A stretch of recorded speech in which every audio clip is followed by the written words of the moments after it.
What's up, my peoples? For today's episode, we are giving you a compilation of our coverage of the entire TMNT The Last Ronin Saga, which was written by the original Turtle creators, Kevin Eastman and Peter Laird. The 5-issue miniseries was released between October 2020 and April 2022, with Eastman and Laird taking us to a post-apocalyptic New York to tell us a heartbreaking story about the last surviving Ninja Turtle, and his mission to avenge the deaths of his father Splinter and his 3 fallen brothers. It was a slow burn as the release of the 5 issues were spread across nearly 2 years, but it was well worth the wait because the story is so freaking good. They've since followed up this arc with a separate series that fills in more gaps for The Last Ronin called The Lost Years. Eastman and Laird also have a sequel series, The Last Ronin 2 Re-Evolution, slated to drop in December. So this complete overview of the original Last Ronin Saga is the perfect way to set you all up just for that. So let's get into it, shall we? The comic opens up with the Last Ronin, aka the last surviving Ninja Turtle, walking into what looks like sludge. Then we see people talking to the Last Ronin off-panel saying, "Cold, huh?" And he replies, "Yeah, all the time." These people off-panel continue to say, "Forget the temperature, the toxicity levels gotta be off the charts.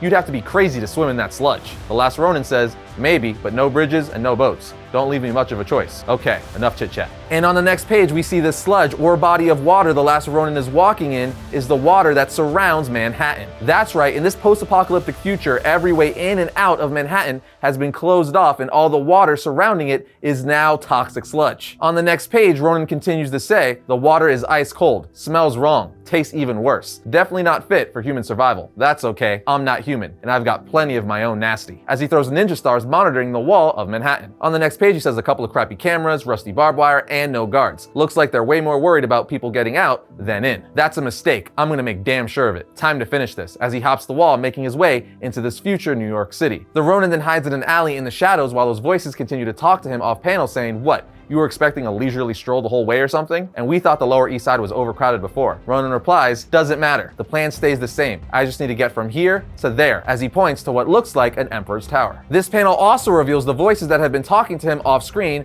are his 3 dead brothers. Now, we're not sure if he's actually able to talk to his 3 dead brothers or if these are just hallucinations he's having to help him get through this. The Ronin's brothers then ask, "How do you suppose to get to that tower? You just gonna grab a cab? That's a long ass hump and a mutant packed head to toe with weapons. Don't exactly blend in." Ronin says, "Tell me something a little more obvious. Besides, you know the drill, adapt and overcome." His brothers then say, "Good luck with that." Ronin replies, "Luck has nothing to do with it. Do or do not," as we see Ronin steal a motorcycle from a girl named Jones. Is this Jones girl related to Casey Jones? We don't know. Ronin, now on the motorcycle, beelines his way towards that tower he was talking about earlier. But in the process, he makes quite a bit of noise, even throwing his motorcycle into a fuel tanker, causing a massive explosion. Having brought quite a bit of attention onto himself, he's forced to hide in a sewer system. But when he pops out, he's stopped by robotic security guards, saying, "Halt, intruder." Ronin says, "Crap, security is lightly armored, some kind of RoboCops. Time for an old trick, pulling out ninja smoke bombs to buy himself time to get away." But that doesn't work, as these RoboCops, or Robo-Ninjas as he later calls them, are tougher than they look. But he eventually bashes one in the face so hard that the helmet cracks open. And after he does, he says, "What the hell?" And one of his brothers asks, "Is that a human inside that armor? Looks like some kind of cyborg. I think more synthetic than human." "A synthetic ninja? A stinking Sinja? What kind of sick freak does that to someone?" And Ronin answers his brother saying, "The reason I'm here. That's who." And I should have said this earlier, but can I just say the Last Ronin looks so badass with all of his weapons and gear. This is the coolest looking Ninja Turtle ever. I need an action figure or statue of him ASAP. Anyway, the Ronins then hears one of the cyborgs say, "Unit 109 has been disabled. Scanning for suspect." He then says to himself, "Place is gonna be crawling with those things soon. Need to keep moving. Stay on mission. And remember the first real lesson our father ever taught us. Strike hard, fade away, never lose focus," as he finally arrives at the tower looking up at it. But needless to say, it's still not that easy, as more of the cyborg ninjas start attacking him for the next few pages, causing a pretty epic battle in this futuristic New York. There's even flying cars that look straight out of the Fifth Element, and the Ronin is able to hijack a flying police car. But needless to say, he doesn't know how to fly the thing, so he crashes it through a billboard saying, "This isn't good," before jumping out, and then the police car crashes and blows up behind him, to which he says, "Seriously?" And one of his brothers says, "Smooth moves. Classic. You still can't fly 10 feet in a straight line." And Ronin just replies, "Whatever. Shut up." Ronin then says, "My brothers are right. I need to stick to what I know best." And of course, that's running and jumping off of rooftops. Then on the next page, we see the reason why this last turtle, or the Ronin, wants to get to that tower. Because the ruler of the city, Oroku Hiroto, is in there. For those of you who are like, "Fantastic, who the heck is that?" He's the ruler of this futuristic New York City, but more importantly, Shredder's grandson and new master of the Foot Clan. And obviously, he's not too thrilled that someone is making a disturbance in his city, so he sent his captain to find and execute the Ronin, and he wants him to do so on camera so everyone in the city can watch, making an example of what happens to people when they disobey his rule. Anyway, on the next page, we see the Ronin talking to himself, saying, from the day him and his brothers were born, their father trained him and his brothers to fight in the war between their families, for respect, for honor, for revenge. And now, after decades of murder and death, I've had enough, as he finally makes his way inside the bottom of the tower. But once he makes his way in there, he sees military-grade equipment everywhere and hardcore foot soldiers, who are now futuristic cyborgs, much like the ones he was fighting earlier. He tries to blow by them all by hopping on a motorcycle and causing an explosion, but that doesn't work, so he's forced to get into a huge battle with him against a crap ton of cyber foot soldiers. Meanwhile, Hiroto looks on via the cameras, telling his captain, why am I looking at the terrorists infiltrate inside the lower levels of my tower? His captain says, I understand your concern, but I have activated every resource available to stop him. Hiroto replies, no, I don't think you understand. Either I have his head on a pike before this day is through, or I will have yours. Meanwhile, the Ronin is able to handle these futuristic foot soldiers, cutting off their limbs and busting their cyber skulls left and right. But just when he makes his way towards the top, futuristic flying mousers with lasers start attacking him. Then a huge mouser starts charging him, to which Ronin stabs him in the chest with the sword, but it's too late, because the mouser tackled him through a window, causing him to free fall to the ground below. On the streets below, we see Ronin bloody and broken, but still alive and pissed that he almost had Hiroto, as he was at the top, but got tackled out a window last minute. But before the foot soldiers can recover the body, that Jones girl from earlier and her friends tells them the dude you're looking for isn't dead. He took off that way. To which the foot soldiers say, all units, the terrorist is still alive. Redirect pursuit towards Central Park. We then see that the Ronin went down a sewer and the Jones girl followed him. Elsewhere, Hiroto is extremely pissed that the turtle got away and even says, how the hell was he even alive to commence such idiocy? I wiped those dreadful things from the face of the earth a decade ago. He then looks at his mom in some sort of cryo chamber, saying, no matter, you need not worry. As always, I have it under control. Nothing will ever threaten my ironclad rule over this city. This empire I have forged, and you will always be here to share in my glory and to witness as I finish all that you could not, dearest mother. So that's pretty crazy. His mother is in some sort of cryo chamber. I'm sure that's going to be super important later on. Anyway, Hiroto's captain then comes in saying the terrorist is still on the loose, which obviously doesn't make him too happy. Meanwhile, beneath the sewer, our last turtle, or Ronin, is saying to himself, could have gone down fighting, let those things finish me off, but that just be avoiding the inevitable. Knew this was a suicide mission from the start, need to end this now, on my own terms, as he starts taking off his gear and laying his weapons right in front of him. This turtle continues to say, we were always so different, so much alike. I miss my brother so much, as he opens a bag, laying down all 4 of their colored bandanas. He continues to say, I miss my father more than anything else. I wanted to make him proud. In the end, too little too late. Story of my life. He then takes Leonardo's broken sword and points it towards his chest, saying, I'm sorry, father. I failed. Please forgive me. That's right. Whichever turtle this is, he's about to kill himself because he failed. That's some hardcore stuff right there. But before he can put the blade through his chest, he passes out due to losing too much blood. But just as he passes out, that Jones girl finds his body, saying, holy crap, no way, you're a mutant turtle. We then see that this turtle is in some sort of turtle heaven, and that he reunited with his brothers in the sewer. But guess what? It's not, because this turtle actually isn't dead. As on the final page of the issue, we see him wake up in a hospital bed with an older mother freaking April O'Neil bringing him soup and tea. To which this turtle says, April, is that really you? She replies, yes, it's me, and I'm so relieved to see you awake. You really had me worried, mister. But who were you just talking to, Michelangelo? And just like that, the comic ends. That's right, friends, April O'Neil is still alive and much older. But not only that, the big reveal of this issue is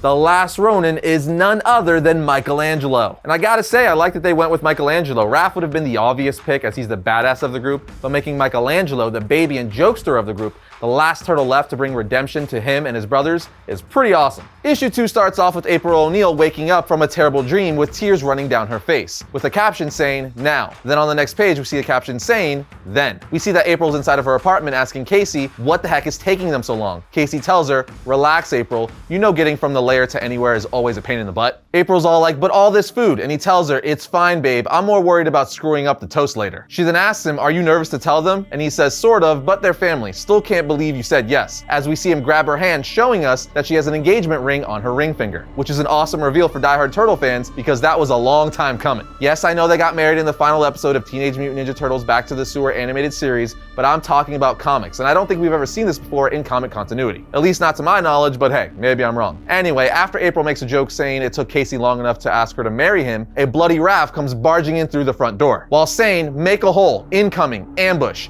as he clears off the table, throwing all the food April and Casey prepared for them on the floor. April then walks over to Raph saying, "Ambush? Who?" "Raph, you're hurt." He replies, "Forget me, Master Splinter," as Mikey and Donnie come carrying in a wounded Master Splinter saying, "Raph, where?" Donnie then tells April, "Grab the med kit and bring everything." We are then taken back to the present where we see April sit up in her bed, telling us this is a bad memory she was reliving in her sleep. The comic then continues to elaborate on this memory via a flashback with the Turtles putting Splinter on the dining room table, to which April says, "This is bad." She then tells Donnie, "Help me cut the clothes away and clear all the blood." He replies, "I don't know where to start." She tells him, "Snap out of it. We need to find which wounds are the most dangerous. Focus." Casey then asks, "Who the hell ambushed you?" Raph says, "Foot bastards." Mikey then elaborates saying, "Large strike team, jumped us when we came out of the sewers." Master Splinter then just barely says, "Leonardo." Mikey then just grabs Splinter's hand, telling him, "Rear guard, sensei," making sure we all got clear. At this point, a suited up Casey Jones says, "Screw that, come on Raph, let's make sure Leo got clear." Raph responds, "Damn straight, it's body count time." Every foot in the city is about to find out how big of a mistake they just made tonight. But Leo then comes in saying, "Stand down, Raphael. We're good for now." I turn the last of them back to the subway. Looks like they might be running towards the east side, the docks maybe. Casey then asks, "What about the truce? Thought we got past this with them." He replies, "Honestly, I'm surprised it lasted as long as it did." April then jumps in saying, "That's what you get when you make deals with the devil." Leo then asks, "How's father?" She tells him he's lost so much blood. "We're doing the best we can, but without a real doctor, I don't know if we could save him." And as the Turtles are talking, Splinter tells Mikey, "This war, just a matter of time. Oroku against Hamato. Always. Karai trying to end us once and for all." Mikey, with tears falling down his face, holding his father's hand, says, "Just shh. We got you, sensei. It's okay." At which point Casey asks, "Where's Raph?" Leo just looks down, standing next to an open door, saying, "Damn it." After this, we are taken back to the present where we see April get out of bed, and that she's not only missing one of her arms, she's also missing a leg. She then proceeds to put on her cybernetic arm, but sees that her cybernetic leg is across the room, to which she says, "Damn," before sighing, then pausing, saying, "Casey, a little help here?" while looking at Casey Jones' old mask and hockey sticks. Now obviously the Casey she's calling is her daughter, who was introduced to us in the first issue, but her husband's old hockey sticks and mask are staring at her like a punch in the gut, as their daughter is named Casey after him. Meanwhile, Mikey has awoken after April bandaged him up at the end of the last issue. Anyway, he's sitting at a table talking to the ghosts of his brothers. One of them then says to him, "This whole April still being alive thing is nuts, right?" Leo then interjects saying, "Yeah, hard to believe anyone survived that." Raph then speaks up saying, "Talk about miracles, right Mike?" Mikey replies, Yeah, right. Last thing I remember was the explosion. I was out of it pretty bad when I finally came to, but I couldn't remember anything for days." The Ghost Turtles then start to argue, as they do, with Mikey eventually getting fed up, calling Raph out saying, "You stupid, pathetic fool. You always make our entire life all about you. I fought every battle you have, even the idiotic ones you started, and you still want to judge me? You knew what my mission was in the tower, a one-way ticket from the start, for our father, for our family, for honor." And as the camera pulls out, we see Mikey is talking to no one, because again, his brothers are dead. Mikey then goes back to the stove and says, "Look, I should be dead. That fall should have killed me, but it didn't. I'm still here, still alive, to fight. I lost the battle, but the war goes on. We've all had so much stolen from us. No more." As he toasts to the ghost of his brother, saying, "I will finish what we started, what Master Splinter raised us to do. The last Oroku must die." The comic then takes us once again back to that flashback from earlier where the Turtles were attacked and Master Splinter was dying. The flashback follows Raph seeing where he ran off to, and might I just add, this design for Raph looks awesome. I love the tactical gear he's wearing. Anyway, we see him ultimately make his way down to the subway through tunnels where he finds Karai and the Foot Clan. We see she's telling the Foot Clan, "I gave you one simple command, kill the mutants. And now you have the gall to return here and nurse your own pathetic wounds and wallow in your failure? This will not stand. We must finish what we started. The truce between the Foot and the Hamato clans have been broken. Blood has been spilled, and there is no turning back now." But in the crowd, we see someone is taking out Foot members with blood flying everywhere, and of course that someone is Raphael, tearing through them with his size, impaling and slashing Foot members left and right. At which point Karai says, "And so our failure finds us. So be it. Destroy the beast." Raphael then says, "Bring it. You send these Foot members to do your dirty work? You already made that mistake once tonight. You ambushed my family, killed my father. Only one way this ends. So stop hiding behind these scrubs and we'll finish this once and for all," as he continues to wreck Foot members, but is also getting impaled with arrows and all sorts of weapons. Karai then jumps in, starting to fight with him, saying, "Yes, we will." The two then start engaging in an epic battle, one which ultimately leads to them falling into the river. At which point she gets the upper hand and shoves a blade through Raphael's neck, killing him as he sinks to the bottom of the river. Yeah, pretty brutal. Raphael dies by taking a blade to the throat. We all know that all the turtles die but Mikey, but man, even knowing knowing this was coming, that was brutal and beautifully laid out and paced. But I guess that's what happens when you have the creators of the Turtles working on a turtle book. But let's continue. The comic then brings us back to the present, where April has joined Mikey for some tea, while saying, "You should be back in bed. What the heck is wrong with you? You need to be resting." Michelangelo answers saying, "Couldn't sleep. I made some tea. Hope that's okay." She tells him, "Of course, this was your kitchen way before I moved in. And sorry, I just got worried when I didn't find you in bed. The tea is from when you lived here. Hope it's still good." Mikey answers, "Honestly, it's the best cup of tea I've had in a long time." After this, Michelangelo nonchalantly asks April about her cybernetic arm, and she says, "Got one just like it for her leg. Souvenirs from the last we saw each other." The two then continue to catch up with one another, saying how happy they are to see each other and how all this time Mikey thought she was dead. And then she tells him, "Yeah,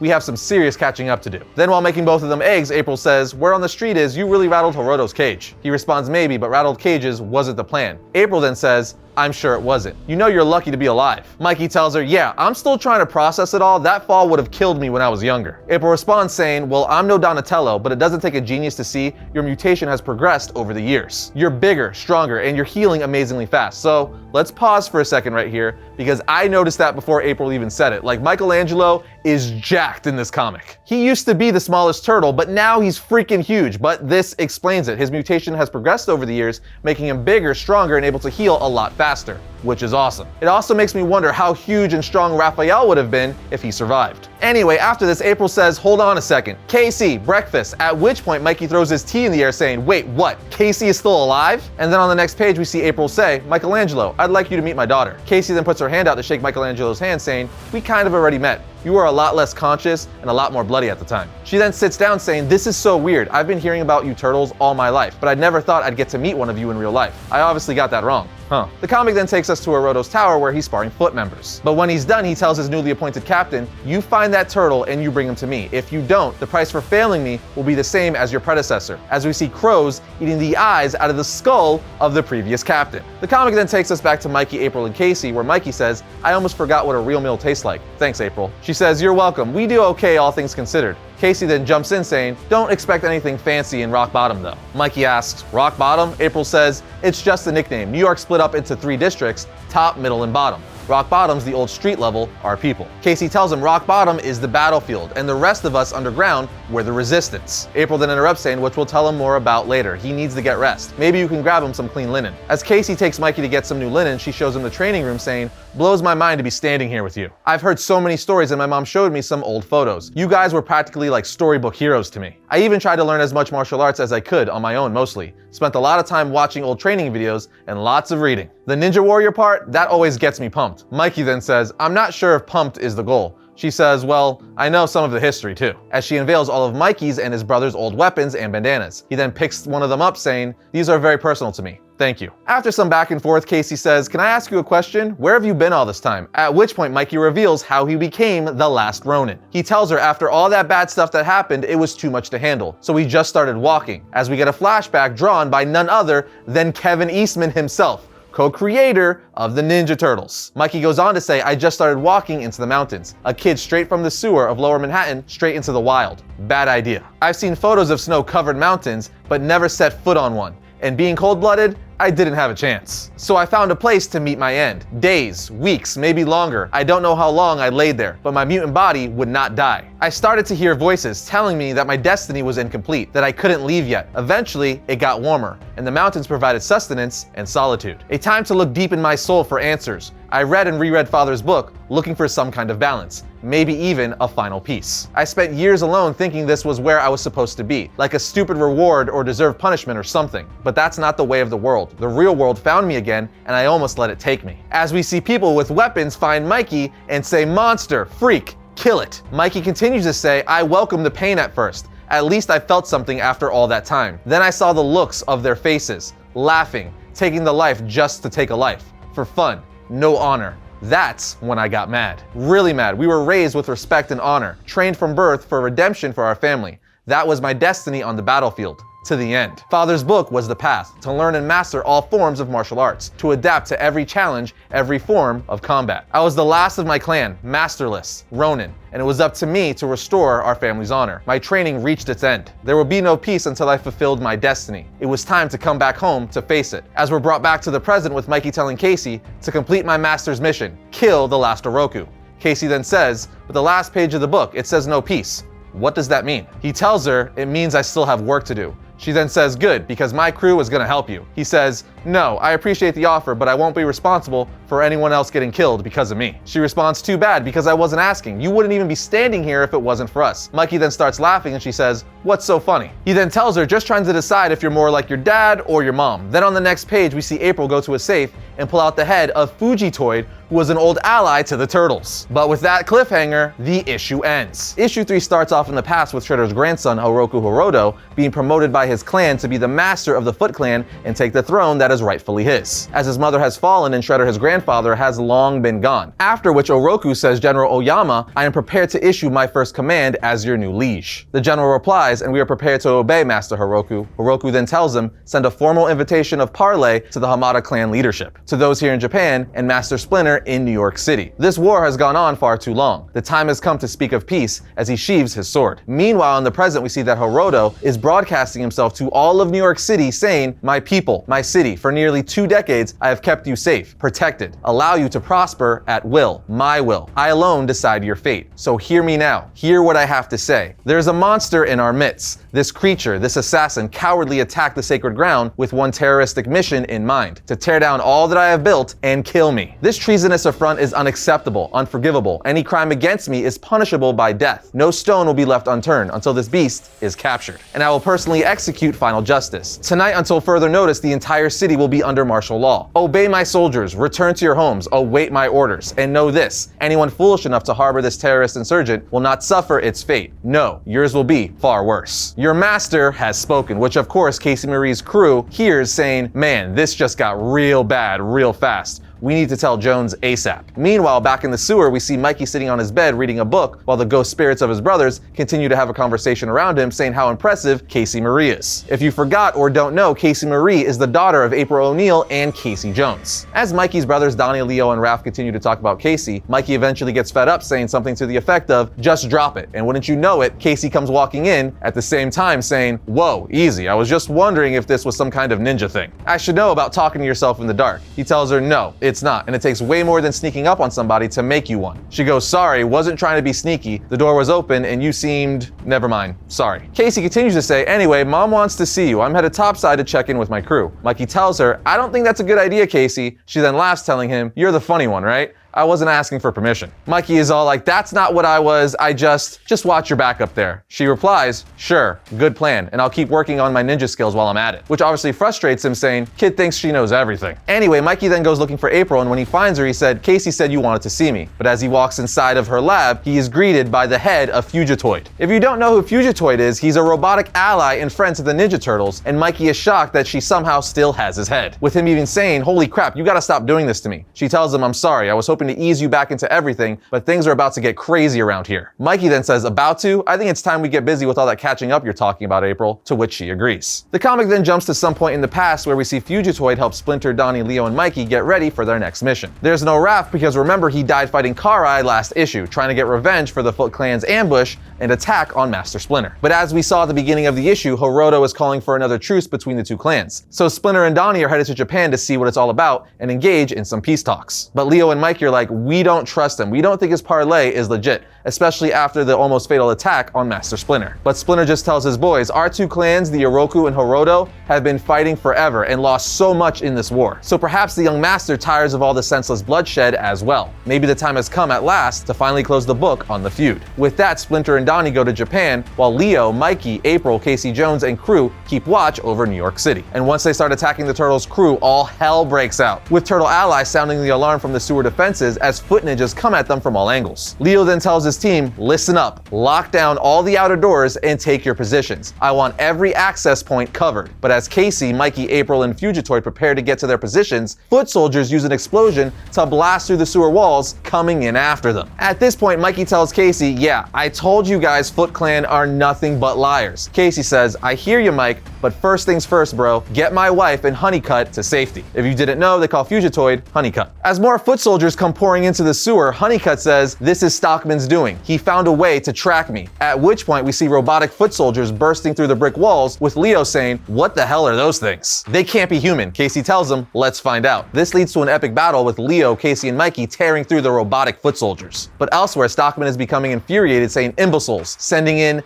a crap ton of mousers, like all of them. So much so that Leo and Casey tell Mikey, Honeycutt, and April that they'll follow behind them as soon as they're done, saying, "Mikey, we got this. Get to safety." As Leo and Casey start going ham on some robots, Honeycutt says, "I know it's me you've come for, Stockman. I'll self-destruct before I let you hurt my friends or imprison me again. You shall not pass." Stockman replies, "Very well. If I can't have you, nobody will," as he detonates the self-destruct button on all the countless mousers, blowing up the entire building and killing Casey Jones and Leonardo in the process. So isn't that crazy? Stockman in the end is the one to kill Leonardo and Casey Jones. After this, we are brought back to present, where we see that Casey Marie has finally made her way above ground, where she meets up with her crew and learns that Hiroto has set martial law in place until Michelangelo is found and brought to him. At which point she's like, "Crap, I gotta hurry to tell Mom and Mikey what's happening." Meanwhile, back in the sewer, April is taking blood samples from Mikey, as she says she needs to see what his advanced mutation is doing to his body. Mikey then asks while looking at Honeycutt's head, "So how badly damaged is he? Is Honeycutt still in there?" April answers, "I don't know. I think so. I hope so. It's just, I'm pretty sure Stockman found us last time by hacking the security firewalls Fugitoid had developed to keep us hidden during the war. Reactivating him now would be like blasting another come kill us signal to the bad guys. Well, come kill the rest of us at least." After this, April tells Mikey how she ended up there after the explosion that killed Leo and Casey Jones. She goes on to say, "After the smoke cleared, a rescue team pulled me out of the rubble and got me to a hospital." As April goes on to explain to us her story, we see an entire page that's drawn by Kevin Eastman himself, co-creator of the Ninja Turtles. Anyway, April goes on to say, "I woke up in the hospital about a week later, only to find out I lost my husband, my friends, my home, my arm, my leg, and oh yeah, surprise, I was pregnant. I ended up staying in the hospital for a long time. Lots of physical and mental therapy. Honestly, I don't know which part was harder." Meanwhile, Hiroto and the Foot were taking control of New York. When they finally discharged me, I had a shiny new arm and leg and a shiny new baby to go along with them. Things were getting really bad in the city, so I moved us down to the lair. More like hit us, but it was okay. Back in the present, April tells Mikey some of Leo and Casey's strike team who weren't killed in the battle recovered Fugitoid's head. April then says, "You know, Casey Marie told me about the training you did in Asia and Europe, but she didn't tell me how you got all the way over there." Mikey then says, "In a fog mostly. Last thing I remember clearly was trying to get you and Fugitoid to safety. Except the damn explosion knocked me half across the neighborhood and all the way unconscious. Don't have any clue how long I was out." We then get another flashback that is drawn yet again by Kevin Eastman. Mikey goes on to say, "By the time I came to, the store was gone and I figured everyone with it. I just didn't think there was any way anyone could have survived. Not that I was thinking clearly about anything. It was all kind of a haze for a while. All I know is I found my way down to the sewer somehow, then to the lair. I tried calling Donnie to warn him and father, but nothing. I was confused and desperate. All I could think was I had to save them. So I grabbed some things from the lair, like weapons and other stuff, and stowed away on a plane to Japan as fast as I could. I was hoping I could reach them in time. I just didn't know what else to do." Then we're brought back to the present, where April puts her arm on Mikey's shoulder, saying, "I know what you're thinking, but it's not your fault, Mikey. None of it is. The counselors I work with called it survivor's guilt. I had plenty of it after the explosion." At this point, April tells Mikey, "I think I know how to beat Hiroto," and a voice across the room says, "Then you need to show us right now, Mom," because all hell is breaking loose in Rock Bottom, as we see Casey Marie and her crew. Elsewhere, Hiroto is talking to himself on the side of a building, basically saying, "It's my job to end the Turtles. Grandfather, Shredder, you see me now, don't you? I am all you aspire to be and more. Your heir, your better, flesh of your flesh, blood of your blood, left behind to find my own way, my own path, and from your failure, I will rise." As he trips off the building, free falling to the ground, but is caught by one of his robots saying, "I am God, immortal. My angels will not allow me to die." Back at the sewer, April tells Michelangelo, Casey, and her crew her plan, which is to go to Baxter Stockman's own headquarters to attack him and shut him down before they could take out Hiroto. And their only shot at that is to try to activate Honeycutt during the attack, and if he wakes up, maybe he'll help them knock out Baxter's tech. Mikey's all like, "Yeah, bad plan, not down with that," but April says, "Just humor me, okay?" He says, "Fine, but I won't change my mind." She then tells Mikey, "I've been preparing for a long time, Mikey, getting ready for the one last fight for our freedom I knew was eventually coming, waiting for the right moment when we could strike most effectively. I've been planning and I've been building." As Mikey just looks at a massive turtle tank saying, "Yeah, what is it?" She says, "Just a little something to help us even the odds." Okay, so that wraps up issue 3, so we're on to number 4. The issue starts off now in present time with Michelangelo and Casey Marie at war with their army storming Baxter Stockman's island. Michelangelo then tells Casey, "I'm gonna find another way in.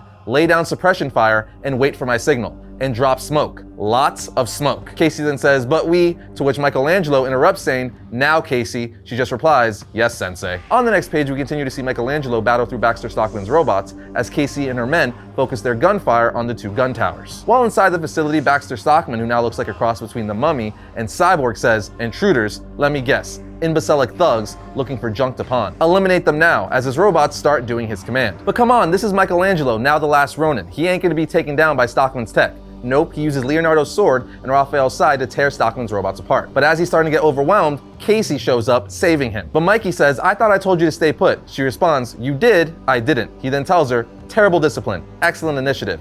Don't do it again, understood? She replies, yes, sensei, I'm learning. The comic then takes us to then, sometime before they started their assault on Stockman's Island, as we see Mikey looking at Casey training on a punching bag all by herself, while the ghost of Leonardo says her technique is decent, but she's developed some bad habits. Be interesting to see what she could do with 10 years of real training. The ghost of Raphael then says, except we don't have 10 years. The ghost of Donatello then says, I wonder why she cut her hair. At which point Mikey speaks up saying, I don't know about her hair, Don, but if she's gonna be fighting regardless, it's time to find out what she's willing to learn. Mikey then sneaks up on Casey saying, well, besides getting your cardio in, that was just about useless. She then says, whoa, I didn't hear you come in. He tells her, sneaky ninja, remember? You ever fight anyone skilled with that garbage? She then tells him, hey, I've got skills. He says, okay, show me. Hit me as hard as you can. Now. She hesitates, to which he says, figures, nothing but a child pretending to be a warrior. This obviously pisses her off, at which point she attacks him but misses. This all leads to a sparring match between the two of them, with Mikey easily deflecting all of her attacks, while simultaneously making fun of the way she fights, saying stuff like,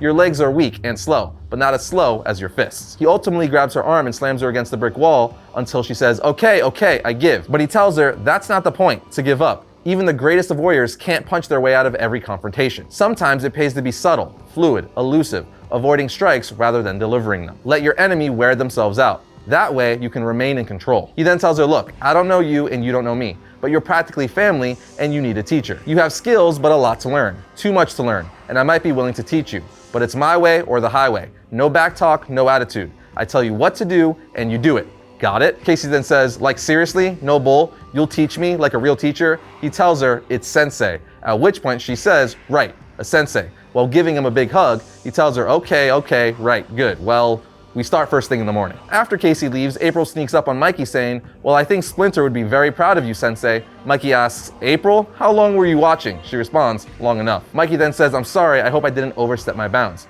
She's a good kid, and I don't want her to I want to help somehow. April tells them, time is always short. Life is short. What you just did is more than I could have hoped for. Splinter was there for all of his sons. All of us. Everyone he thought of as family. Until the very end. Casey Marie's only had me, and I could only do so much. She's tough, has her dad's courage, my brains, but she needs something more. A place to direct her skills. Soothe her anger. Thank you. And speaking of Splinter, you never finished telling me what happened in Japan. Mikey, I need to know. He then tells her, I know, I'm sorry, it still hurts so much. Everything does, but your family, you should know. Mikey then picks up the story he started in issue 3, where he began to tell April how he stowed away on a plane to warn Splinter and Donnie that the parlay with the Hiroto clan was a farce, after they were all attacked in New York, leading to the deaths of Leonardo and Casey Jones. We then get a flashback scene drawn by the great Kevin Eastman himself, co-creator of the Ninja Turtles. And in it, Mikey says, I ditched the cargo hold and made my way out of the airport without being seen, and headed for the countryside to the Clan Hamato. When he finally makes his way there, he's greeted by Master Shinichiro of Clan Hamato. Shinichiro then tells Mikey, follow me, we will speak further inside. At this point, Mikey asks Shinichiro, please, where are my father and my brother? But Master Shinichiro just remains silent, avoiding Mikey's eyes, before saying, there are people, creatures, teachers, warriors, heroes, and legends. Your father, Master Splinter, was all of these, telling Mikey that his father, Master Splinter, has died. The comic then takes us to before Splinter's death, when him and Donnie first arrived. Splinter, being back home, then takes in the air, saying, there's no place on Earth with air as sweet as this. I miss it very much. Shinichiro then tells Splinter, we miss having you here, and we will properly celebrate your return home, old friend, but first, we have peace talks to attend. The next morning, Splinter, Donnie, and the Amada clan make their way to the peace talks, where they see it's being held at a burial ground. So Splinter says, I hope Oroku Hiroto chose the location out of ignorance and not malice. Donnie then says, a resting place for the dead definitely wouldn't be my first choice. Shinichiro then speaks up saying, agreed, but I stated our reconnaissance revealed no Foot Clan deception. The peace talks then start with Ambassador Hara of the Foot Clan saying, I'm at your service. Master Hiroto sends his warmest wishes and kindest regards. Splinter then says we assume the young master would be leading the delegation. Shinichiro then speaks up saying yes, an incredible display of bad faith. The Foot Ambassador then says, oh no, not at all. Master Hiroto is overseeing the final preparations for the grand feast we will enjoy once we reach an agreement. I'm sure he's on his way here now for a greeting and completion of the ceremony. Long story short, Splinter says we'll wait for Hiroto. The ambassador says, please be reasonable. We were humble servants of our master. We only seek peace. Splinter then says, as do we. This war has lasted generations. A few more minutes will not matter. At which point Hiroto arrives on horseback saying, so the prodigal mutant returns. Welcome home, rat. Or should I say, pitiful deluded fool. How easy it was to get you here only for you to learn you've wasted your life and that of your disgusting mutant spawn on a thread of false hope. Tell me, rodent, have you heard anything of your family in New York? As he laughs, because as we know, most of his family and sons were killed in New York already. At this point, Splinter obviously realizes they've been tricked and starts slicing off Foot Clan members' heads as well as their ambassador's head. And he does this while saying to Hiroto, while you're still breathing, you will call me Master Splinter. Oroku then says, I call you Hellbound, where the rest of your revolting family awaits. Grand Warriors of the Foot Clan attack, and with this, an all-out battle ensues, a battle that ends with Splinter and Donnie's death by repeated hits from arrows. But before Splinter died, he was able to throw his sword into Oroku's shoulder. It didn't kill him, but it was the last attack Splinter would ever do. But there you have it, guys. That's how Donnie and Splinter died. They were ambushed during what was supposed to be a peace treaty between the two clans. We see that Master Shinichiro tells Mikey all of this after he arrived and tells him he can stay here and live with the clan. But Mikey said seeing all the brave warriors surrounding him only reminded him of everything he lost. We are then brought back to the present where Mikey finishes telling April all of this, and he tells her, April, I'm the last of my kind, a Ronin. This is when I decided the feud must end. I would follow my father's journal, train and complete the mission we were intended to from birth. All Uroku must perish. April then tells him, you're here now, that's what counts. And the way Casey Marie has taken to you, it's so amazing to watch. I never thought she'd be able to connect with someone the way she has with you. Mikey then tells April, you sure about that? Seems like our connection is by design. Your design. April then says, what are you saying? He tells her, when were you gonna tell me about Casey's extra abilities, April? Why would you keep that away from me? April then says, I wasn't keeping it away. Not exactly. Mikey asks, you didn't inject her, did you? April then yells at him saying, hell no, you know me better than that. I would never do that to my child. I've done thousands of tests since she was born, looking for the origin. As far as I could tell, trace amounts of the mutagen DNA were passed on from her birth parents, who happened to have nearly lifelong exposure from the company they kept. Mikey then asks, wait, seriously, us? We contaminated all of you? April then says, you didn't know. We all didn't know. Look, she's basically normal in all aspects other than strength and speed, and her healing ability, all of which have increased with her age, which is why I wanted samples of your blood. Mikey then asks, does she know? April tells him, she's aware she's different, but I haven't told her everything. Not yet at least, but soon. Until then, I need you to keep this between us, okay? Mikey tells her, yeah, sure, our secret. But how crazy is that? That's a huge revelation in this issue.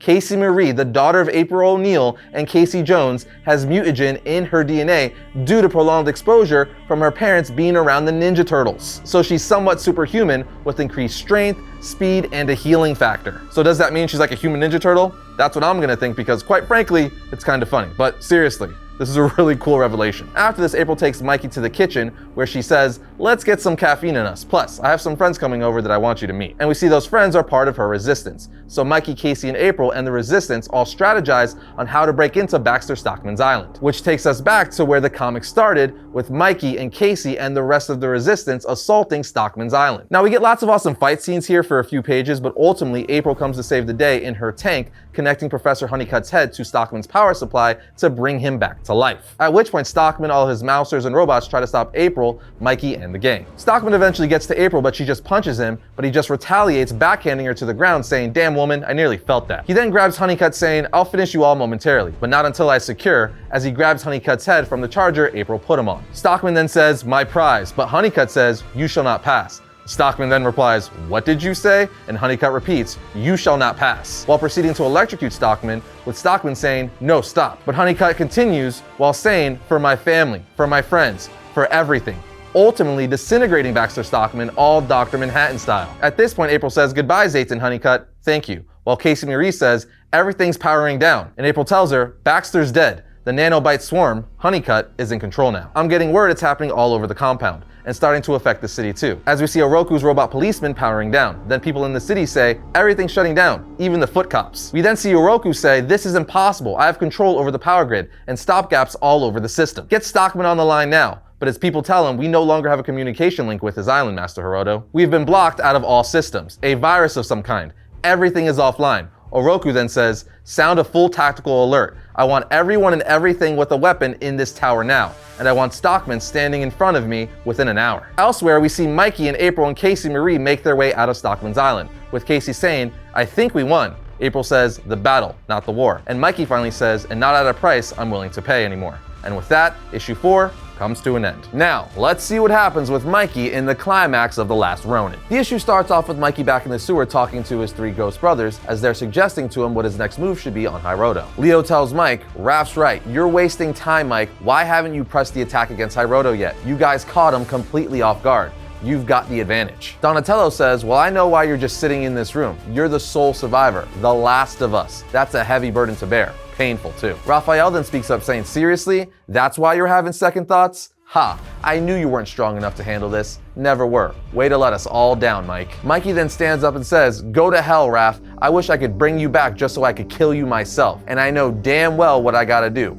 Finish this. End this insanity. After all this time, coming back and finding April alive, Casey Marie and the rebels, seeing how they're fighting against the Foot and that bastard Hiroto, all their sacrifices, if I fail now, more of them are gonna die, maybe all. As Mikey starts gearing up, the ghosts of his brothers keep talking in his ear. Eventually he says, I want you all to stop talking, now. They tell him, right, you'd be lost without us. He says, no, I wouldn't. It's worse now than when you were alive, constantly telling me what to do. And what do I have to show for all your orders and knowledge? This is all that's left, as he holds up their weapons. Leo then says, that's low, Mike. We all did our part. Donatello says, yeah, and to us, it was everything.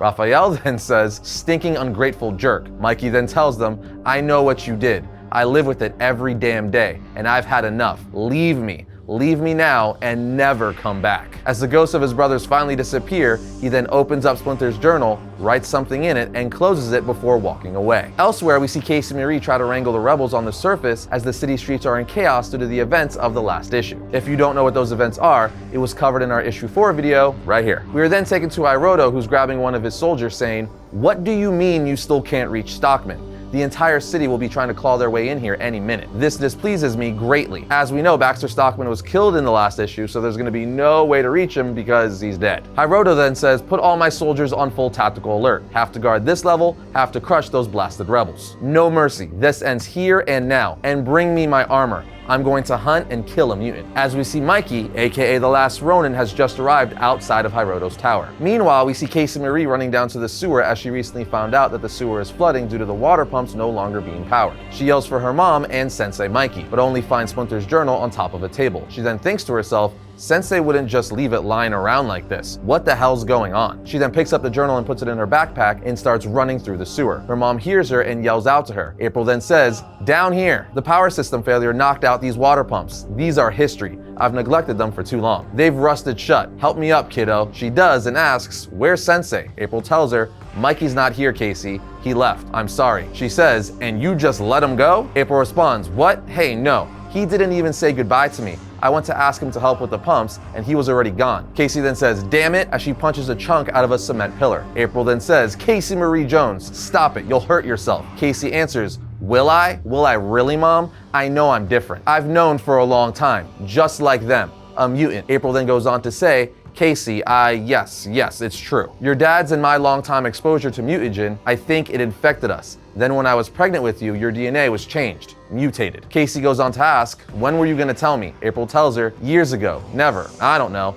I just didn't want to face it. Then Mikey suddenly showed up again, and Casey then interrupts saying, and now he's out there fighting for us. Long story short, Casey tells her mom she's going to find Mikey and help him defeat Hiroto. We are then brought to Hiroto's building where we see Mikey has placed thermite grenades throughout, taking out a bunch of Foot Clan members. Hiroto then says, so the mutant dares another direct assault? The fool. Mikey then thinks to himself, fight or flight time, Hiroto. Please let it be fight. On the following panels, we see Foot Clan members laid out throughout Hiroto's building, as Mikey has just taken them all out. And I mean, he's taken out dozens of them, all by himself. He even takes on a huge boss-like character, blocking his only way to the top floor. A character that is likely inspired by the Mountain from Game of Thrones. But after he takes him out, a robotic winged machine starts attacking him, but Mikey just picks up the sword of the big boss he just beat and impales the robot right through his center. After defeating everything Hiroto throws at him, Mikey says, "Enough, where are you hiding, coward?" Hiroto appears on the top of the stairs in the shadows saying, "Coward? Hardly. I'm not the one who skulked who knows where in utter fear for 10 years after all. Which one are you, by the way? You filthy monsters all look the same to me,